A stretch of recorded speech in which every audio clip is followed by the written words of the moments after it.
Good morning. You're listening to WIFO-FM in Jesup, Big Dog Country Radio, 105.5 FM. It is now time for the world-famous Butch and Bob Show here on WIFO, 105.5 FM in Jesup, and it's brought to you by First Southern Bank, Van's Barbecue, Murphy Builder Supply, and O'Quinn & Associates. Hi, I'm Mandy Yeomans. And I'm Raymond Brown with First Southern Bank. As your locally owned community bank, we're here to help our community grow.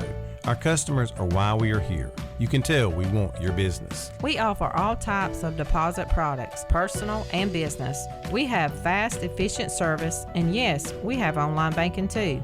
I'm sure we have an account to fit your needs. Stop by or call us at 912-588-1010 and see how First Southern Bank can help you.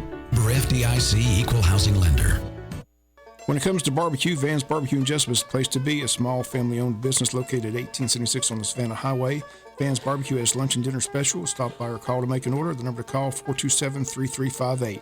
Van's Barbecue's new manager is Sarah Van. Van's Barbecue offers potato salad, coleslaw, baked beans, and don't forget their delicious mac and cheese. Also, check out their shrimp plates, the best in town. Yes, when it comes to barbecue, head to Van's Barbecue, locally owned and operated. Stop by and tell them the Big Dog sent you. Once again, the number to order, 427-3358. Since 1946, Murphy's Builder Supply has been serving the folks of Jesup, Wayne, and surrounding counties with quality products and knowledgeable service. Matter of fact, they feel they sell service first to make sure you get exactly what you need for your home improvement projects. And with each employee at Murphy's being there for 10 years or more, you know you're talking with someone with the experience to help you with building supplies, tools, paint, and all the things you need from a full-service hardware store. The best choice in home improvement is Murphy's Builder Supply, 156 Northeast Broad Street, Jesup. Are you looking for an insurance company that you can call and talk to a live person? Are you looking for an insurance company where you can walk in and talk to an agent? Are you looking for an insurance company that offers multiple companies so they can try and get you the best rate? If you said yes to any of these, then you need to call or come by O'Quinn & Associates Insurance Financial Services. We offer multiple companies so we can find the best fit for you. Give us a call at 385-1000 or stop by our office at 212 South Fair Street right here in Jesup.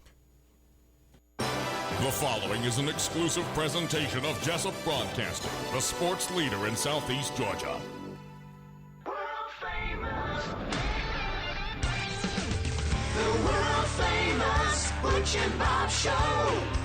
World famous Butch and Bob Show right here on WIFO 105.5 FM in Jesup. And Bob, we've got Monday with Meeks. Introduce our guest and let's get started here. Yeah, on the phone with us is State Representative Stephen Meeks. Stephen, I guess we'll start with the Governor's State of the State address. He gave that last week. I'm sure you're on hand for that. Just want to get your thoughts on what all we laid out. Well, good morning from your state capitol. Thank you for having me this morning. And as we kick off another week here at the state capitol, and you're exactly right. Last Wednesday was the Governor's State of the State, but I also want to take a moment and acknowledge that was also the day that Leadership Wayne was here, so we were able to round up enough seats in the gallery for the participants of Leadership Wayne to attend the State of the State as well, so they were in the gallery and got to see all of the folks gathered there, from the statewide elected officials to the Georgia Supreme Court, Court of Appeals. Everybody gathered in the House chamber at one time for that joint session for the purpose of hearing the Governor's State of the State, which is, we're in really good shape. We've got a record surplus budget thanks to the conservative budgeting of House and Senate leaders and the Governor's leadership. And as we take a look at where we're going and what we're going to do with that, in the upcoming appropriation bills. But the Governor touted the economic progress that we've made in our state over the last, in less than a year, we've announced 4 of the largest economic development projects in our state's history. These all combined to create more than 20,000 jobs and spurred more than $17 billion, I believe it is, in investment, particularly in rural Georgia. And the one thing the Governor is very proud of, and we are as well working with him, that 85% of these jobs that are created and the very support businesses are with outside of the metro Atlanta area. So it's really a positive thing for rural Georgia. The Governor understands understands rural Georgia and our way of life, and he's working very hard. One of the issues that has been talked about quite a bit since we convened for this session has been the rural workforce and affordable housing. So, as starter homes used to, a young couple could secure a starter home for what, $125,000, and today that's a bit out of reach for where prices are. So the governor has taken a look at that and really wants to focus on a rural workforce housing fund that would help local development authorities and local development and housing authorities to usher in some new affordable housing for tomorrow's workforce. So it's a big topic. We've spent time already talking about it, and we'll be looking and digging deeper into that, and look forward to working with the governor on that. So some exciting things that he talked about that we've accomplished, and as we look forward to this year's appropriation bills, one of the things the governor mentioned that is one of his priorities is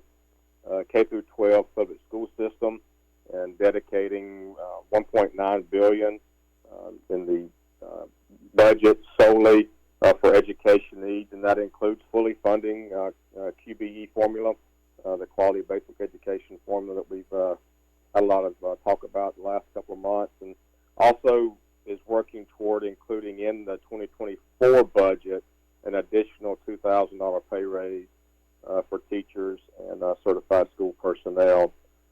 So some exciting things that the governor has talked about. One other thing that I will mention is the fully funding Hope scholarships at 100% tuition at Georgia's educational institutions. So a lot of great things going on, and great to have Governor Kemp at the helm leading us as we work our way through this session.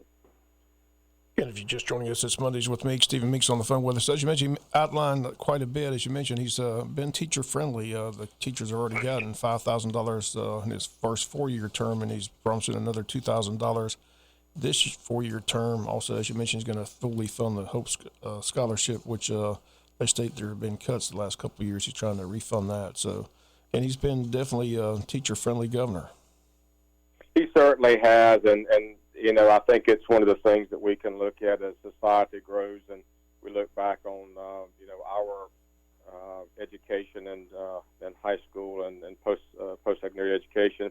It's one of the things we always have to remember that today's students are tomorrow's workforce, and that workforce continues to change, the needs change, and it's important that we adapt to that. And the one way that we do that is fully supporting our teachers every way that we can. John Williams in Scriven Elementary School, and he spends more time during the day there with Miss Mott, learning and growing educationally. And it's important that we make sure that we give our teachers every opportunity to teach. And we've had a lot of discussion over the past couple of years, and of course the governor's commitment in the previous term for the $5,000 pay raise for the teachers, which we were able to do. And we've got to continue to get our pay up for not just our teachers but our state employees as well, so that we can attract more teachers and keep that pipeline going. We've made some adjustments to that retirement system in terms of allowing retired teachers to come back in and teach in some high demand areas. So it's very important that we continue to keep that pay for teachers very competitive, to continue to attract the best and the brightest for educating tomorrow's workforce. What you make of the story that came out last week where state people in the Senate are focusing on the fact that the majority of third graders in state can't read? Republican leaders in state said they're going to plan to make literacy among young students a top priority, as they found out about 38% of the kids can't read in third grade. So what do you make of that? Yeah, I think the pandemic and the trying times that we've had we're seeing that impact now on our younger generation.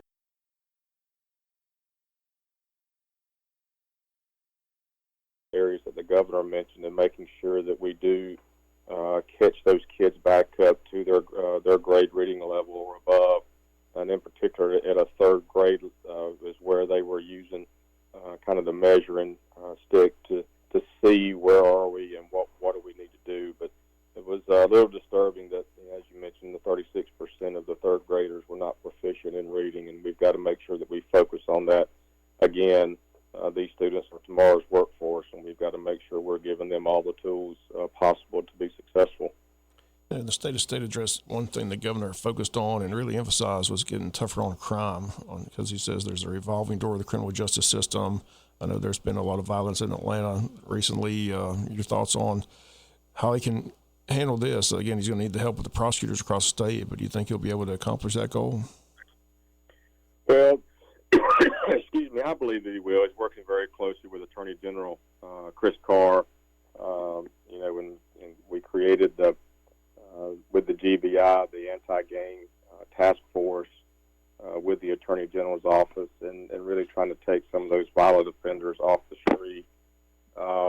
We've had some this week, some protests that were peaceful, but in the terms of gangs, I've said over and over, as we look at gang activity, when gangs are pressured in metro areas where we have more resources, they move further out into the rural areas of our state, and we've got to do a better job of providing our rural sheriff's offices and police departments with the resources they need to help fight that, and look forward to working with the governor and Attorney General Carr to make sure that those tools are there. Our police departments and sheriff's offices across rural Georgia are smaller than they are in metro Atlanta and other areas up here. But we've got to make sure that we do what we need to do to provide those resources, and working with the Attorney General's office and Governor Kemp. And on the phone with us is State Representative Stephen Meeks. Anything that you're looking forward to passing, pushing? I know you're on several committees. What's on your mind while you're up in Atlanta during this session? We've got a couple of things going on. We're just now getting started. We had committee organization meetings last week, and in terms of agriculture, continuing to work with the departments to see how we can better grow our industry in Georgia. Georgia Grown is a great program and provides a lot of fresh fruits and vegetables to our schools, and so we look forward to continuing to work with that. University of Georgia College of Agriculture and Environmental Sciences, their Dean's Advisory Board will be in town this week, and look forward to working with them. I know they've got some needs, particularly in the blueberry research area, and I look forward to really sitting down with them and to see what those additional needs are across the state, and to see how we can partner with the college and the University of Georgia Extension Service to help fund some of that and figure out ways to provide those services to farmers across our state. So some good things going on. Just looking forward to a great session. Okefenokee is right down the road from us. I know you're familiar with that area. There's a lot of talk about mining. And there's a lot of discussion, people trying to stop it. What do you know about that situation at Okefenokee? Well, Okefenokee is a great resource and just a gem for southeast Georgia. And if you haven't had the opportunity to get down and visit, do encourage you to do so. The Swamp Park there has just done tremendous work in attracting visitors to that swamp area, and as the debate on mining on the south end of the swamp, I believe it's around 400 acres, maybe 5 now. It's significantly smaller footprint than what was initially started. I think it's very important that we take a look at making sure that we're doing what we can to protect the swamp. But the other thing that I think is important that we have to be in the conversation is neighboring landowners to the swamp area. When the swamp area was established many years ago, Was there a reason for it being the size that it was and not extending further into some of the what I would call the neighboring lands today? I don't know the answer to that, but with those lands around the Okefenokee also are private property rights. That's very important. And when individuals buy property, part of the purchase agreement, most of the time, unless they're held out, are mining rights to that property. So we've got to make sure that we protect the Okefenokee and also take a look at and see how we work with neighboring landowners to protect their private property rights as well. You know, it wasn't a situation when private property around the swamp was purchased that they were told they couldn't ever mine. So as a property owner, you know, how do we work through that and thread that needle between environmental preservation of the Okefenokee swamp and protecting that, and also giving landowners the opportunity to benefit economically from the resources on their land. But the other thing to think about is the titanium that is mined. It's very important to remember that titanium goes into the manufacturing of batteries, particularly for electric cars, which is something we're building in our state. So it's very important that we thread that needle environmentally and protecting the environment, and giving landowners the opportunity to benefit economically from their land as well. And one final topic I want to hit with you is, it's a big topic across state, also across the nation, is mental health. I know that's going to be a big topic up there at the legislative session. Governor wants to provide $1.7 million to finance 102 new residency slots across the state. I know it's a big topic up there. What are you hearing about the situation of mental health in the state of Georgia? We continue to have those conversations, Bob, to make sure that we're doing what we can do from a mental health perspective to provide funding. We under former Speaker David Ralston, we passed a mental health bill that is.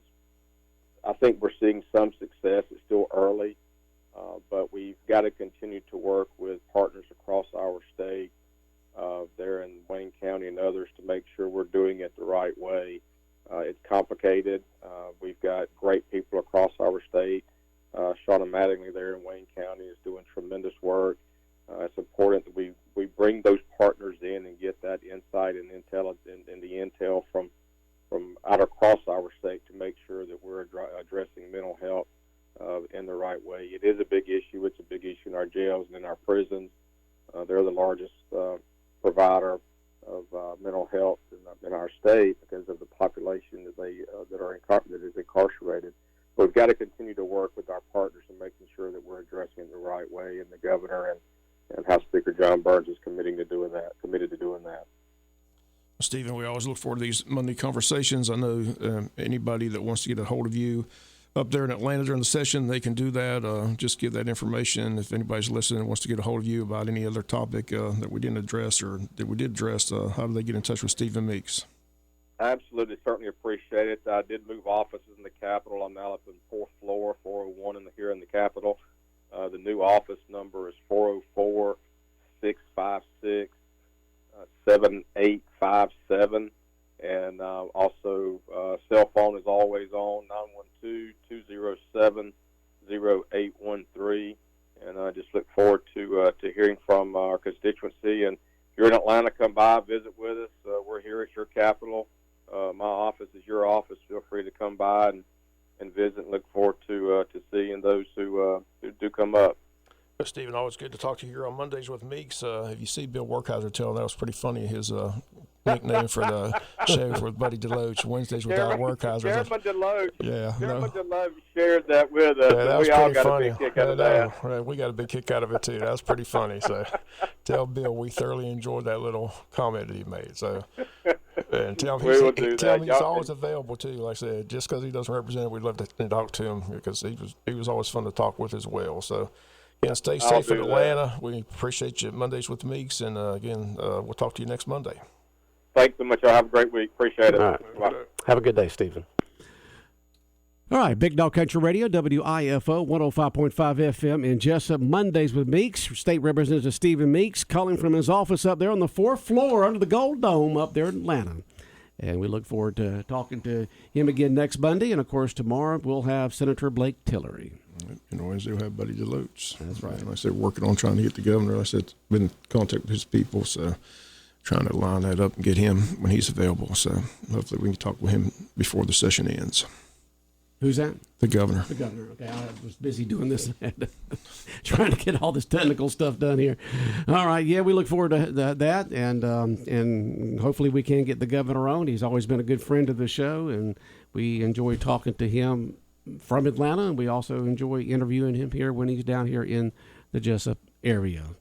And right now, Governor Kemp has very high approval ratings, of course, not only from Republicans, but also from independents and from some Democrats, too. Very high poll numbers going on right now. And there's rumors out there about his future after 4 years from now, so we'll see what happens. It's just good to have a governor that knows there's a southern part of the state. For years we talked about those two, above Macon, below Macon, but he's been a true friend of South Georgia. He's visited South Georgia many, many times, and he's looked after South Georgia with a lot of money and funding. So it's just good to have a governor that realizes there's an entire part of the state. Because we've had governors in the past that never visited, never came, never didn't really care about South Georgia. So it's nice to have a friend in the governor's office. Right, and we've had some U.S. senators that didn't even know South Georgia existed until they came down here and just stayed and went back up.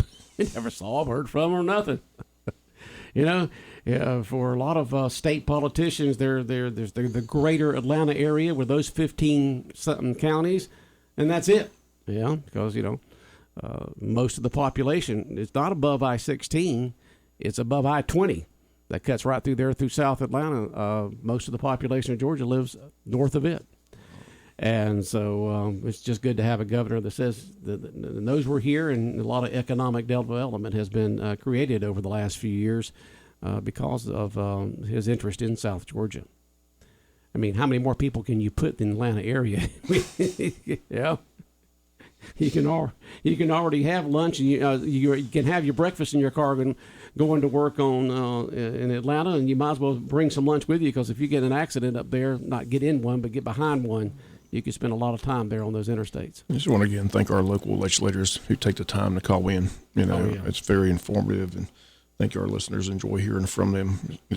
Find out what's going on up there at the state capitol. But to have Stephen call in every Monday and Blake Tuesdays, and they said Bill did it for years on Wednesdays, and nobody what's going to do. It's just nice that they take the time, because those are busy people. They got committee meetings and things like that. Oh, yeah. For them to take time out of their busy schedule to be on the show, we do appreciate it very much. They hit the ground running hard at 8 o'clock every single morning, Monday through Thursday, and sometimes even before that. Well, you had the two big games yesterday. One was a great game. The other one was a blowout because of all the quarterback problems. I mean, have you ever seen a team with so many quarterback problems as the 49ers? During the course of the year, like I said, they're down to their fourth quarterback, and never heard of the guy that came in after Purdy got hurt. But once he got hurt, it was pretty much a done deal. I mean, they couldn't throw it at all. So no, they had to go to the Wildcat. Not sure they could have beaten the Eagles. Looked pretty good. Like I said, they run the ball, throw the ball pretty well. But Jalen Hurst didn't look very good. I mean, threw 121 yards, plus he missed some open receivers. So interested, the Eagles are favored in that Super Bowl by 2. It'll be interesting how it all plays out. But Mahomes was able to go out there on the ankle. The big story on AM 1370 Fox Sports is how bad the officiating was in both games. I mean, it's just sad. It's just bad on both sides of the ball. I mean, just bad officiating. Well, it's kind of sad. The coach for the 49ers should have thrown a challenge flag there on that long pass right there at the beginning of the game. That thing definitely bounced on the ground. But the bottom line is those people in New York are supposed to see that. They're supposed to see it themselves without him having to challenge. Right. The fact that they did it, but they should have known the receiver was up quickly, telling them we got to hurry. When a receiver gets. But the bottom line is they've got people in New York watching that game, and they're supposed to be able to. They had to see that angle just like everybody else, and decided not to call it. That's what it was. I don't know if that made much of a difference that game. Like I said, once the quarterback got injured, they couldn't throw the ball lick, so it was just a one-sided affair. It's kind of sad for a championship game to just turn into a lopsided ball game. But it is what it is. But the Kansas City-Cincinnati game was as good as advertised, but it's just sad to see bad officiating again. Some of those calls just, they're talking about on AM 1370 Fox Sports is just bad officiating. Yeah. But our sister station is Fox Sports 1370 AM, WLOP, The Buzz, and you can hear them talk about the games, the upcoming Super Bowl, all that, just on your AM dial, AM 1370 The Buzz, WLOP. And we stream our morning show right here on WIFO from 6 a.m. to 9 a.m. Let's go to BigDogCountry.com and click on live stream. You hear our morning show. But those other hours from 9 a.m. from 9 a.m. all the way through midnight to 6 a.m., we're streaming our AM station, Fox Sports 1370 AM, The Buzz, down our website. So you can listen to it on AM 1370, or you can listen to it on our website from 9 a.m. to 6 a.m. I watched a lot of Curry. I don't understand why they're just not emphasizing the fact that game should have went to overtime, not for a stupid play by Cincinnati. I mean, Mahomes was definitely out of bounds. Why did he push him? It's just stupid. Yeah, why do you do that? There's less than 8 seconds to go. I mean, they're going to overtime. I mean, you just wonder what's wrong with these, if I was an NFL owner, I'd be cutting people like that. They got to go. I mean, if you're not that smart to know the situation, he's already out of bounds. What are you pushing? He's out of bounds. 8 seconds to go. You're going to overtime. And then you give him 15 yards so they get a field goal. You just hand them the game. I mean, it was just sad the way it ended. But it's just unbelievable. Well, how about then that Cincinnati's got a history of making stupid plays and costing them playoff games. Yeah. What about the 49ers-Phillies game where that 49ers player slammed up that Philly player when they were having that little disagreement there? He picked him up and body slammed him like he was in WWE, man. Frustration was. Geez. Frustration settled in by then. He picked him up like a rag doll and threw him down on the ground. That big old lineman, boom! He was like, "We may not have a quarterback, but I can take you down." That's going to make some highlight reels right there, man. I mean, he picked him up like a rag doll and threw him down like he was Hulk Hogan, man. Jeez. Woo. There's a lot of frustration there. Should be a good Super Bowl, though. Should be a very good ball game.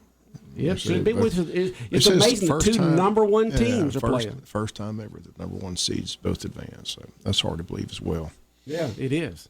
You think after all through the years that you'd have two number one seeds against each other. No Cinderella here. You got number one versus number one in the Super Bowl there in Arizona in a couple of weeks. Matter of fact, 2 Mondays from now, we'll be talking about how the Super Bowl went on Sunday night. And again, Touchdown Club notified me of the way they got less than 10 tickets left for that drawing, which is a Saturday night before the Super Bowl at the Country Club, $10,000 drawing. Yep. So if you want a ticket, again, there's less than 10 left. So go by and see Katie today and pick up a ticket. At Prime South Bank on West Cherry Street. They're going to be gone at least, a good 2 weeks before the drawing, which is good for the Touchdown Club because a lot of preparation to getting those names up on the board and things like that. So it's if you want a chance to win $10,000, get that ticket. But there are a few tickets left if you want one. All right. Just see Katie at Prime South Bank on West Cherry Street.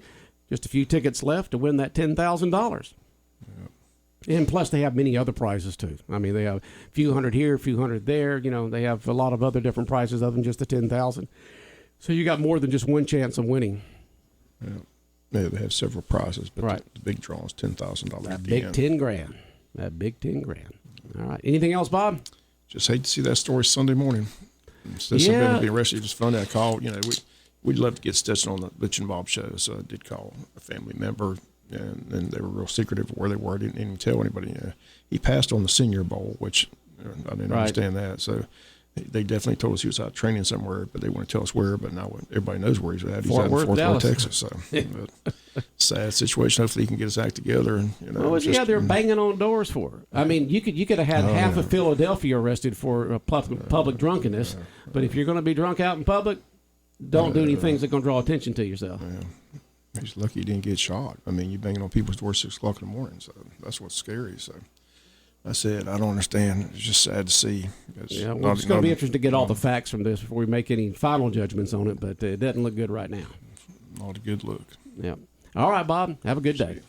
All right, the world-famous Butch and Bob show right here on WIFO, 105.5 FM in Jesup, Big Dog Country Radio, brought to you by First Southern Bank, by Murphy Builder Supply, Van's Barbecue, and O'Quinn & Associates.